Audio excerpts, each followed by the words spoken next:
Hello everyone, this is Amritpal Kaur and welcome to my channel. Our today's topic is goods and service tax.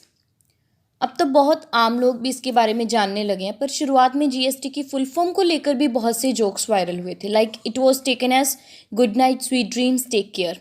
पर अब धीरे धीरे common man के bills में इसकी जगह बनी तो बहुत सी कन्फ्यूजन्स क्लियर होती गई।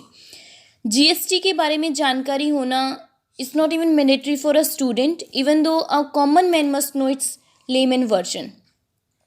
In this video, I am going to discuss overview of GST including its components and an illustration to understand the pre and post GST tax structure. GST एक indirect tax है and it's a balloon जिसने कि बहुत सारे indirect taxes को cover कर लिया है जो पहले चार्ज किए जाते थे, like excise duty, VAT, service tax. GST parliament में पास हुआ था 29 मार्च 2017 को और 1 जुलाई 2017 को ये लागू हो गया था।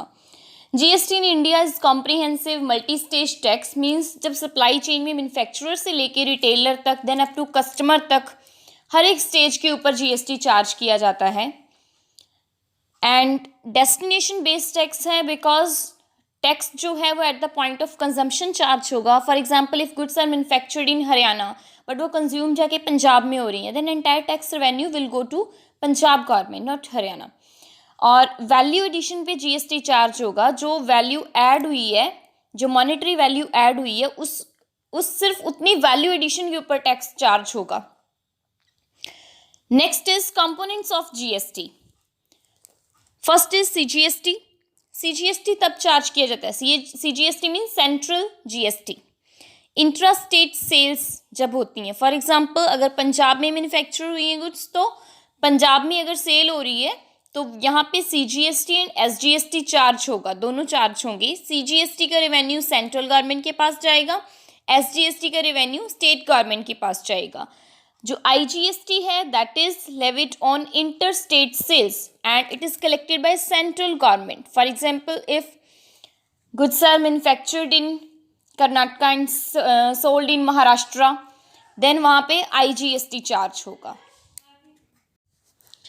How GST has helped in price reduction. Pre GST period में हर परचेजर, मैन्युफैक्चरर, होलसेलर, रिटेलर सब टैक्स ऑन टैक्स पे करते थे। The condition of tax on tax जो है इसको ही कैस्केडिंग इफेक्ट ऑफ टैक्सेस बोलते हैं। पर अब सिर्फ वैल्यू एडिशन पे टैक्स लगता है, टैक्स के ऊपर टैक्स नहीं पे करना पड़ता है और इससे जीएसटी से प्राइस रिडक्शन हुआ है। Let us understand it with the help of an example. For example if cost of product is ₹100 and manufacturer profit is also ₹100, pre GST में मैन्युफैक्चरर प्राइस पे एक्साइज ड्यूटी थी, let it be 12%, and now in pre GST cost will be ₹224 after adding excise duty, जो indirect taxes पहले लगा करते थे, and post GST it will remain 200 because अभी supply chain में ये नहीं गया है। Before GST VAT was charged and let it be 12.5% and after GST introduction CGST and SGST are charged in intra-state sales। अगर यहाँ पे interstate अगर हम assume करते तो यहाँ पे IGST चार्ज होना था। And after adding its invoice value in pre-GST period would be ₹252 and in post-GST period will be ₹250, and the difference in between them ₹2 difference is just because यहाँ पे cascading effect remove हो गया है, tax on tax अब pay नहीं करना पड़ता है। It helps in price reduction. For more videos of GST, comment with the topic name. Thanks for watching the video. Like, subscribe and share the channel to your friends. Thank you very much.